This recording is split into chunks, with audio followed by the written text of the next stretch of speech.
Did you know that one simple mistake could be sabotaging your tomato harvest year after year? Frustratingly, this common error trips up even experienced gardeners who wonder why their beautiful leafy plants aren't delivering the abundant harvest they've been dreaming of. The culprit? Excessive nitrogen fertilization and applying at the wrong time. While nitrogen is undeniably essential for plant growth, applying too much to your tomato plants creates a significant imbalance. When tomatoes receive an abundance of nitrogen, they respond by channeling their energy into producing vibrant green foliage, rather than developing flowers and fruits. Consequently, you end up with magnificent-looking plants that are disappointingly unproductive. Think of it this way. Your tomato plants have limited resources. When bombarded with nitrogen, they prioritize leaf production because they're responding to what you're telling them to do. Grow bigger. Unfortunately, this comes at the expense of the flowers and fruits you're actually hoping for. Signs you're overdoing the nitrogen include abnormally dark green leaves, impressively tall plants with thick stems, and most tellingly sparse flowering despite the plant's otherwise healthy appearance. Additionally, the few tomatoes that do form often ripen more slowly than they should. So, what's the solution to this common gardening mistake? And how can you time your fertilization perfectly throughout the growing season? First and foremost, choose the right fertilizer for each growth stage. For tomatoes, look specifically for formulations with a lower first number in the NPK ratio. For instance, a 5-10-10 fertilizer provides less nitrogen and more phosphorus and potassium, nutrients that actually promote flowering and fruiting. Secondly, timing is absolutely critical when it comes to nitrogen application. Follow this simple schedule. At planting time, incorporate a balanced, slow-release fertilizer into the soil to support initial establishment.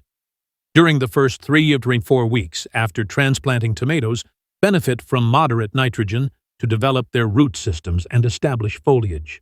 However, once plants reach about 1 to 2 feet tall, or when the first flower clusters appear, typically 4 to 6 weeks after transplanting, immediately switch to a low-nitrogen, high-phosphorus fertilizer.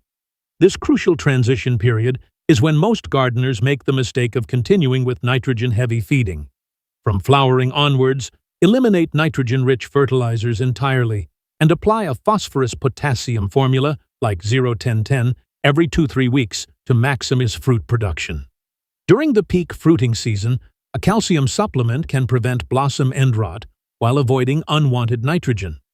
Thirdly, incorporate organic matter such as compost, which releases nutrients gradually and helps maintain a balanced soil environment. Unlike synthetic fertilizers, compost is less likely to create sudden nitrogen spikes that trigger excessive foliage growth. Lastly, observe your plants carefully throughout the growing season. If at any point you notice tremendous leaf growth but limited flowers, immediately halt any nitrogen-rich fertilizer applications, even if it's earlier than the recommended schedule. You can actually reset overly fertilized plants by watering deeply several times to flush excess nitrogen from the soil. After flushing, allow the soil to dry slightly between waterings. Mild water stress can redirect the plant's energy toward fruit production rather than leaf development. Remember, tomatoes don't need to be constantly fed to be productive. In fact, a slightly stressed tomato plant often produces more fruit than one growing in luxury conditions. Follow this seasonal feeding schedule religiously. Nitrogen support for the first month transition to phosphorus-potassium during flowering and calcium supplements during fruiting. For determinate, bush, tomato varieties, your fertilizing schedule should be compressed into their shorter 4 to 5 months growing season, while indeterminate, vining varieties benefit from extended fertilization throughout their 6 to 8 month productive period. Mark your calendar based on your planting date and stick to this schedule even when your plants look healthy. By avoiding this common nitrogen mistake and following the proper timing sequence, you'll be rewarded with a truly bountiful harvest of delicious, sun-ripened tomatoes that makes all your gardening efforts worthwhile.